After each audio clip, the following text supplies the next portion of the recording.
উজনিৰ বান পৰিস্থিতিয়ে অন্তৰ চুই গৈছে ৰাজ্যবাসীৰ বানাক্ৰান্তক সহায়ৰ বাবে ইতিমধ্যে আগবাঢ়ি আহিছে বহুজনে নলবাৰীৰ সামতাত হাতত দানপাত্ৰ লৈ দোকানে দোকানে দেখা গ'ল জনপ্ৰিয় অভিনেতা উৎপল দাসক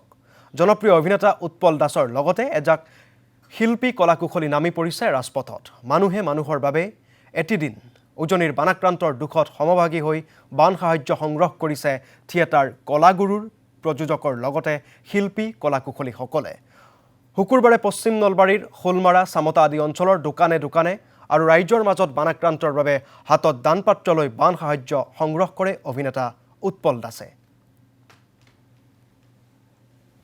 ক্ষুদ্ৰ চেষ্টা বুলি ক'ব লাগিব আমাৰ যেহেতু আখৰাও চলি আছে তাৰ মাজতে আমি যিখিনি পাৰো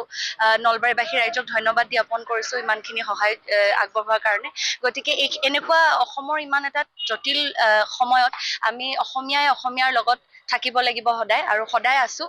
যিখিনি পাৰো আমি সদায় সহায় কৰি যাম আৰু ইয়াৰ প্ৰাৰ্থনা কৰিছো যাতে এই পৰিস্থিতি সোনকালে শেষ হয় আৰু অসমখন আকৌ পুনৰ অসম যেন হয় তাৰে কামনা কৰিছো